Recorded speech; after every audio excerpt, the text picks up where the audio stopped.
This video is brought to you by Dr. Kristen R. Bromley's Guitar Method Book Series and Online Music Academy. Hi, I'm Dr. Kristen Bromley. Welcome to my online academy. It's so great to be here with you in these online lessons.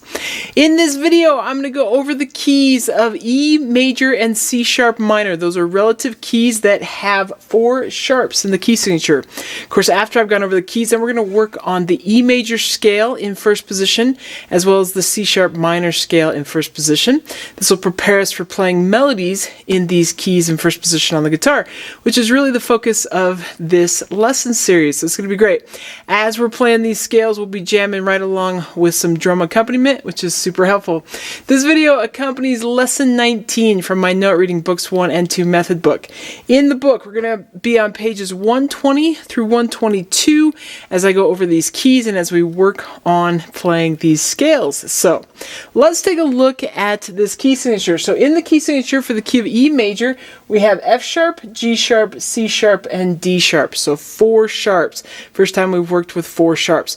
We have worked before with 3 sharps. So we've worked with the F sharp, the C sharp, and the G sharp before. D sharp is new to us. Let's just review where these notes are going to be located on the guitar. All the other notes in the key, of course, are going to be played as the natural notes, and we've done a lot with the natural notes in the lesson series. But let's just review where the sharps are. The sharps are found 1 fret higher than the natural note. So, starting with the F note, we've got 3 places that we play F in first position on the guitar. And so F sharp, of course, is going to be 1 fret higher. So we have that natural F down at the 1st fret on the 6th string. That's going to be at the 2nd fret for F sharp. Then we have at the 3rd fret on the 4th string the F that's found kind of at the bottom of the staff there, and now F sharp is going to be 1 fret higher. And then on that high line, we also have on the high string F natural at the 1st fret, so F sharp at the 2nd fret. So 2nd fret of the 6th string, 4th fret of the 4th string, and 2nd fret on that high string, and we have our F sharp notes on the guitar. With the G, so our natural G note, our low one, is at the 3rd fret of the 6th string, so G sharp, of course, is going to be at the 4th fret. We have an open G string, open 3rd string is a G, and then the 1st fret on that 3rd string is the G sharp. We have that 3rd fret on the high string for G, and then we've got G sharp at the 4th fret. So 4th fret of the 6th string, 1st fret of the 3rd string, and 4th fret on that high string, we have our G sharps. Okay, then we have C. We have 2 places that we play C on the guitar. We've got that 3rd fret on the 5th string, so C sharp is at the 4th fret. And then we also have the 1st fret on the 2nd string, so C sharp is at the 2nd fret. So 4th fret of the 5th string and 2nd fret of the 2nd string. And then for the D, a couple places we play D. So we play D on that open 4th string, so D sharp's at the 1st fret. And then we've got the D at the 3rd fret of the 2nd string. D sharp then is at the 4th fret. So 1st fret of the 4th string and 4th fret of the 2nd string. And that's where those 4 notes are. Of course, the rest of the notes are played naturally. Let's take a look at the scales. We've got the scales written out here on page 120 and 121 and 122. We'll start with the E major scale. And with the E major scale, you'll see the little diagram there. The diamond shows where the root notes are located. And then the black dots on the diagram show you where to put your fingers. And of course, you get a couple of open strings that are not the root note that are used. So that's written there. That can be a helpful way to find these scales. They're also written out. And as you'll see with number 1, we're going to do 4 plucks per note. We're going to work on our alternate plucking. So we'd start off with that E, that low E note. We do 4 plucks per note.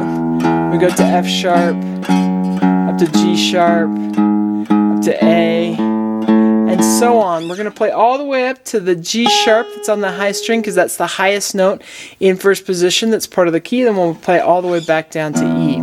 So we'll do the 4 plucks per note first. Then we're going to do 3 plucks per note. There's 2 ways you can do that. You can do it with the down, up, down, up, down, up, down, up, down, up, down, up, which is a continuous alteration. Or we can do down, up, down, down, up, down, down, up, down. As I do it in the video, I'm just going to do it the first way I demonstrated, but you should work on both. It's really helpful in playing melodies to be prepared to do one or the other. Either, whichever one's needed in a given moment. Then with number 3, of course, we'll do 2 plucks per note. Still alternate picking, and then we'll do 1 pluck per note. Each one is going to happen twice, first at a slower tempo and then a faster tempo. Then we'll do the C sharp minor scale. So the only difference is we're going to start on C sharp. We'll play all the way up to the G sharp. We'll come down to the low E and then come back to C sharp. We'll start with 4 plucks per note. And we'll do 3 plucks per note. We'll do 2 plucks per note, and then we'll start with 1, and then we'll just do 1 pluck per note. So numbers 1 through 8 on pages 120 and 122, we're going to do this right along with drums accompaniment, which is super helpful. As I mentioned, they'll all happen at two tempos, first a slower tempo and then a faster tempo.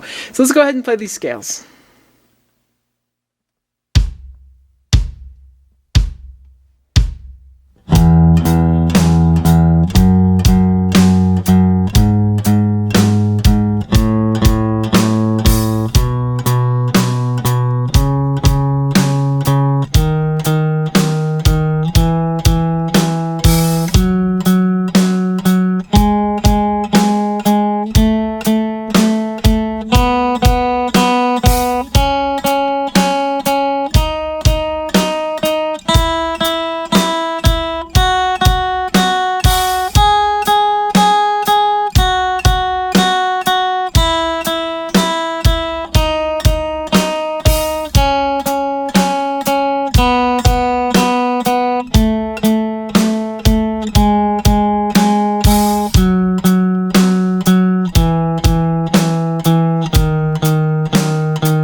Okay, awesome. We're off to a really great start working on these scales. So now we're ready to read the melodies that are part of lesson 19 in the book. So these melodies are going to be in the key of E major. We'll do this in the next 2 videos. So in the next video, we're going to read 4 melodies, and the one after that, we'll do the other 4 melodies that are part of lesson 19. It's going to be great. Take care, and I'll see you again. Thanks for watching this video. If you found it helpful, please hit the like button and subscribe to the channel. And be sure to check out more great content. You can find more information about me and my products at KristenBromley.com. Take care.